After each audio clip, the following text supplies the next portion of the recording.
მოგესალმებით. დღეს ერთპარტიული პარლამენტის ტრიბუნიდან ჩვენ მოვისმინეთ ძალიან შემაშფოთებელი განცხადებები ქართული ოცნების პრემიერ-მინისტრობის კანდიდატისგან ირაკლი ღარიბაშვილისგან, რომელიც ყოველთვის გამოირჩეოდა განსაკუთრებული აგრესიით, განსაკუთრებული ზიზღის ენით პოლიტიკური ოპონენტების, თავისუფალი მედიის და ყველა იმ ადამიანის, ჩვენი მეგობრების, საერთაშორისო პარტნიორების მიმართ, რომლებიც მხარს უჭერენ საქართველოს თავისუფლებისთვის ბრძოლაში. ირაკლი ღარიბაშვილმა ღიად დაადასტურა, რომ მისი მთავარი პოლიტიკა ეს იქნება დევნა პოლიტიკური ოპოზიციის და მან კიდევ ერთხელ დაადასტურა ის, რომ ნებისმიერი გადაწყვეტილება, რომელიც მიღებულია მართლმსაჯულების სისტემაში და მათ შორის, რა თქმა უნდა, ნიკა მელიას მიმართ, ეს არის პირდაპირ ბიძინა ივანიშვილის გადაწყვეტილება. ირაკლი ღარიბაშვილის აგრესიული რიტორიკა, რა თქმა უნდა, ხელს არ უწყობს იმას, რომ ამ ქვეყანაში ეს მძიმე პოლიტიკური კრიზისი, რომელიც არსებობს, განიმუხტოს მოლაპარაკებების გზით. მიუხედავად იმისა, რომ ჩვენ ამ კრიზისის ფონზე მთელმა სრულიად ოპოზიციურმა სპექტრმა და პარტიებმა ღიად მოუწოდებთ ხელისუფლებას ჩვენი საერთაშორისო პარტნიორების ჩართულობით კვლავ გაგვეგრძელებინა მოლაპარაკებები. იგი ღიად უწოდებს პოლიტიკურ ოპონენტებს ყველა იმ სიტყვას, რომელიც მიუღებელია თანამედროვე ცივილიზაციისთვის და დემოკრატიისთვის. იგი ღიად მადლობას უხდის ბიძინა ივანიშვილს ჩარევისთვის მართლმსაჯულების სისტემაში და ყველაზე მნიშვნელოვანი, ღიად უწოდებს კრიმინალებს იმ ადამიანებს, რომლებიც იცავენ თავისუფალ სიტყვას და თავისუფლებას ამ ქვეყანაში. მე მინდა მოუწოდო მას და თითოეულ ადამიანს, რომელიც დღეს ღილაკს დააჭერს ხელს და ხმას მისცემს ირაკლი ღარიბაშვილს. უნდა გახსოვდეთ, რომ ამ ქვეყნის თავზე დენთის კასრის დაკიდება არავის არ ეპატიება. უნდა გვახსოვდეს, რომ დღეს საქართველოს ევროატლანტიკური მომავალი არის საფრთხის ქვეშ.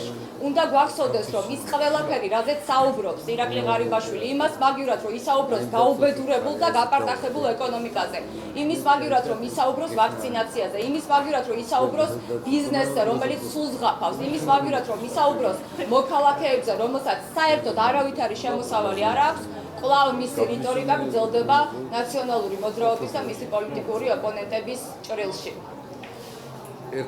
მე ყველაზე მნიშვნელოვნად რაც მიმაჩნია, ეს არის ის, რომ დღეს პოლიტიკური კრიზისი განიმუხტოს და ამ პოლიტიკური კრიზისის განმუხტისთვის ჩვენ კვლავ გვესახება მთავარ ამოცანად საერთაშორისო პარტნიორების ყურის მიგდება და რა თქმა უნდა მათი ჩართულობით მოლაპარაკებები.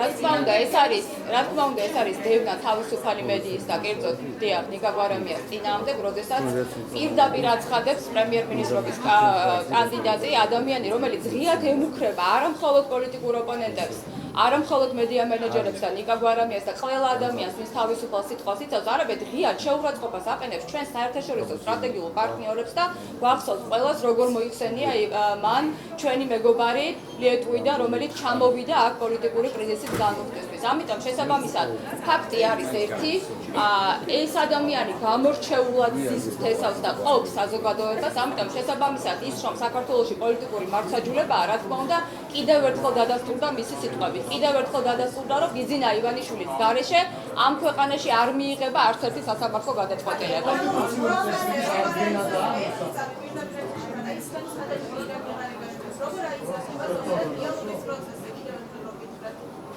ჩვენ არაერთხელ ვთქვით, რომ ჩვენ ვართ მზად მოლაპარაკებისთვის ჩვენი საერთაშორისო პარტნიორების ჩართულობით. ყველა საერთაშორისო პარტნიორი, სენატი, კონგრესი, ევროკავშირი, ამერიკის შეერთებული შტატების საელჩო, ყველა მოუწოდებს ხელისუფლებას, რომ დასცდნენ მოლაპარაკების მაგიდასთან და პოლიტიკური კრიზისი ასე განიმუხტოს. რა თქმა უნდა, ამ აგრესიული ადამიანის, ამ აგრესიული პირდაპირ არ ვიცი მე ხა წარმოუდგენელია რაიმე ჭრილში, პოლიტიკურ ჭრილში გამიხილო ღარიბაშვილის განცხადებები, მაგრამ მისი ეს რიტორიკა, რა თქმა უნდა, ხელს არ უწყობს დიალოგს. როგორ აღადგეს კონსტიტუციური წესის იცით რა, ირაკლი ღარიბაშვილის აღდგენილი კონსტიტუციური წესრიგი არ გაიშვას დიდი ბოდიში ამ უხეში გამონათქმავისთვის, მაგრამ ერთი მინდა ვთქვა, რომ არავის არ ეშინია იარაღი ჟღარულის, არავის არ ეშინია მისი ბაქიბუქის პარლამენტის ერთპარტიული პარლამენტის ტრიბუნიდან, მაგრამ ერთი მინდა ვთქვა აუცილებლად. ის რომ ქართული ოცნების რიგებში ეხლა არის ძალიან დიდი დაბნეულობა გახარიას და მთავრობის გადადგომის შემდეგ. ის რომ ისინი დაბნეულები არიან და ძალიან ბევრი კლანი შეეჯახა ერთმანეთს, ესეც არის ამის გამოძახილი. ცდილობს რომ გაამხნევოს, ასე ვთქვათ, ის ადამიანები, ვინც ფიქრობენ, რომ ნამდვილად, ასე ვთქვათ, ქართული ოცნების მომავალი კიდევ შეიძლება გაგრძელდეს, მაგრამ მას პირობას ვაძლევ ყველა ქართული ოცნების წარმომადგენელს, რომ კიდევ ვიმეორებ, რომ ამ ქვეყანაში პოლიტიკური დაძაბულობის და პოლარიზაციის კიდევ უფრო გამძაფრება არავის არ ეპატიება. ვერ დაიჭერს.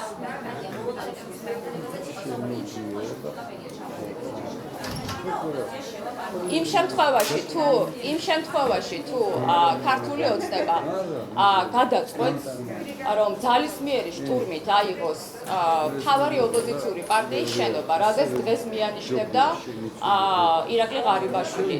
ამ შემთხვევაში ისინი გადაიხდიან ყველაზე უფრო დიდ ფასს, რომელიც არსებობს. მათ მოუწევთ ყველა იმ პოლიტიკური ლიდერის დაპატიმრება, ჩემი ჩათვლით, რომლებიც ფიქრობთ, რომ ამ ქვეყანაში ევროატლანტიკური თავისუფალი მომავალი არის ყველაზე უფრო მნიშვნელოვანი და გადის ზუსტად აი აქ, ჩვენი ოფისის ხაზზე. ამიტომ შესაბამისად, არავინ არ ფიქრობს, რომ ირაკლი ღარიბაშვილის 2012 წლიდან რაღაც ესე ვთქვათ, განმეორებითი ეს მუხარია, ვინმე შეაშინება რაიმე სახის ცვლილებებს შეიტანს ჩვენი დღის წესრიგში. არა, საპარლამენტო მანდატების აღიარებას არ ვაპირებთ, ჩვენ არ ვაპირებთ, რომ მით უმეტეს ამ ფონზე რაიმე სახის ლეგიტიმაცია მივანიჭოთ პარლამენტს. ჩვენ ვუთხარით ხელისუფლებას დასხედით მოლაპარაკებებზე, ვიმსჯელოთ რიგარეში არჩევნების ვადებზე, რომელიც გამოწვევს პოლიტიკური სიტუაციას. ნიკამელია ციხეში არ ჩაჯდება.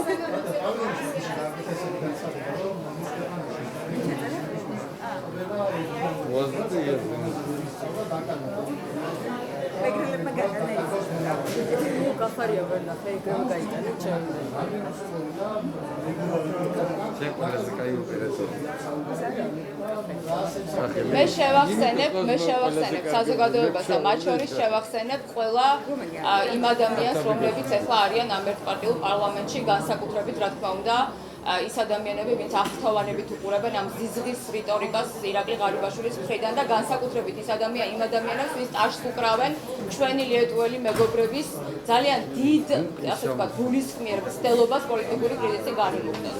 ლიტვა არის საქართველოს ძალიან მნიშვნელოვანი სტრატეგიული პარტნიორი და ძალიან დიდი ხნის მეგობარი.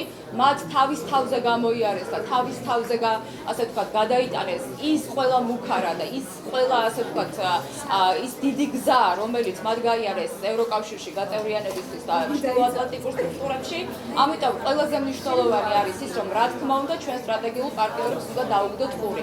რაც შეეხება ღარიბაშვილის განცხადებას მის მიერ და მის მიმართ, ეს არის შეურაცხყოფელი, მიუღებელი და ეს არ დარჩება უპასუხოდ ჩვენი სტრატეგიული პარტნიორების მხრიდან.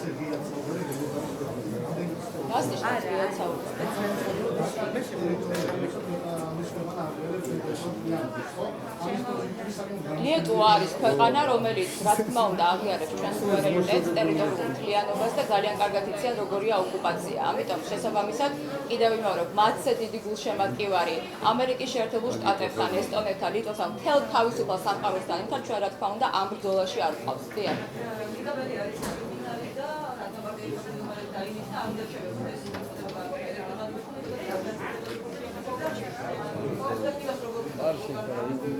მე შევახსენებ საზოგადოებას, მათ შორის აუცილებლად მინდა ამას ხაზი გავუსვა, ბატონი ირაკლი ღარიბაშვილი მოხსნილ იქნა რამდენიმე წლის წინ ბიძინა ივანიშვილის მიერ და ბიძინა ივანიშვილმა იგი გააგდო იმისთვის, რომ სწორედ კრიმინალურ საქმიანობაში იყო ჩართული ეგრეთ წოდებულ ჯანყარაშვილების კლანთან ერთად. ჯანყარაშვილების კლანთან, რომელიც არც ერთი არ დასჯილა სწორედ იმ ძალიან მნიშვნელოვანი კორუფციული სკანდალის მიერ, რომელიც ბიძინა ივანიშვილის ყურამდე მივიდა და ამის შემდეგ გააგდო მიდი თანამდებობიდან. ამიტომ ეხლა ეს მეორედ მოbrunებული ადამიანი, რომელსაც არც თავმოყარეობა აქვს და განსაკუთრებული სახური დამონაა ბიძინა ივანიშვილის, რა თქმა უნდა, ყველაფერს იკადრებს და ყველაფერს იტყვის. ამიტომ მე მას შევახსენებ მის პირად კრიმინალურ წარსულს და სხვას როდესაც უწოდებს, ასე ვთქვათ, მსგავს სიტყვებს, თავისი მეგობრები გაიხსენოს და თავისი კლანური ურთიერთობები. ჯერჯერობით ველოდებით არავით არის ასე ვთქვათ იურისტებისგან და სამართალ უფლებადამცველებისგან არავით არის განმარტება ჯერჯერობით მე არ ვიცი ინფორმაცია არ მაქვს. მოვჭით?